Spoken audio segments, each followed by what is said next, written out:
Main road है, ऐसे जनपद है 3 किलोमीटर लंबा है, बीच बीच में मेन रोड है जिससे गाड़ियाँ गुजरती हैं। और पहले ये अंडरपास नहीं था, हमें ट्रैफिक का इंतज़ार करना होता था सिग्नल रेड होने का, फिर हम क्रॉस कर सकते थे। बट ये चेंजेस आए हैं कि ये अंडरपास बना दिया गया है जगह जगह पे, जहाँ पे भी मेन रोड है।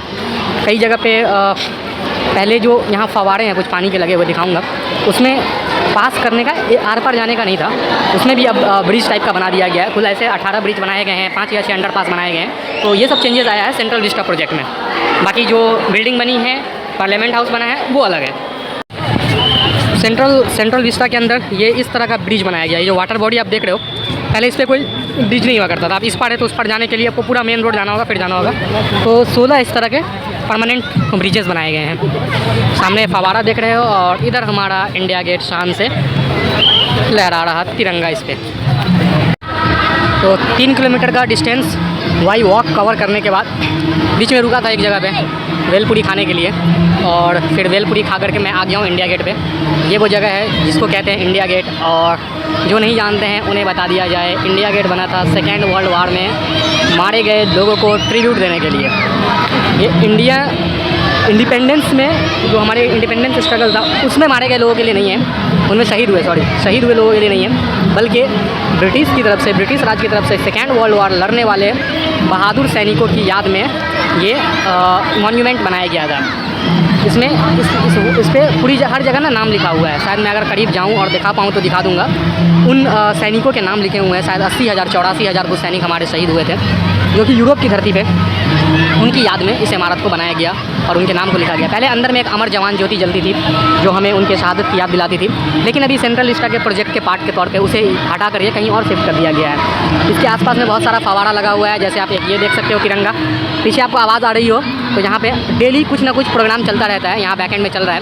अब मैं उधर जाऊँगा तो नहीं, काफ़ी थक गया हूँ, तो जहाँ तक जा सकता हूँ आपको दिखाऊँगा। ये है वो फवारा, और ये आंटी लोग जो हैं वो सिक्योरिटी में देखभाल करते हैं, कोई घास पे ना चला जाए। इस पर लोग चले जाते हैं ना, पूरा घास खराब हो जाता है। तब वो हटेंगे नहीं तो क्या करेंगे।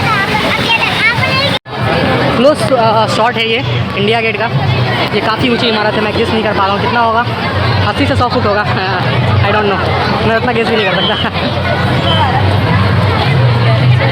ये वो वॉल्स है जिस पे नेम लिखे गए हैं। चलो मैं जूम करता हूँ और अगर शायद दिख जाए तो, शायद आपको दिख रहा हो स्टोन में छोटा छोटा कुछ स्क्रिप्टेड है, वो नाम है अलग अलग लोगों का जो सेकेंड वर्ल्ड वार में ब्रिटिश की तरफ से लड़ते हुए, ध्यान दें इंडिया की तरफ से नहीं, ब्रिटिश की तरफ से लड़ते हुए, क्योंकि इंडिया उस टाइम में ब्रिटिश राज चल रहा था, तो उनकी तरफ से लड़ते हुए वो लोग शहीद हुए थे। वो हमारे देश के ही लोग थे जो इस जंग में मारे गए, 80-84,000 लोग टोटल।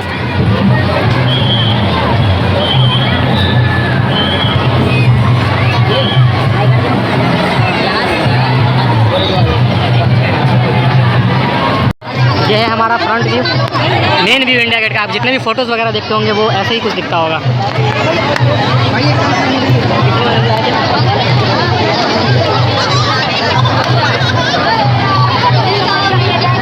ये कौन है भाई?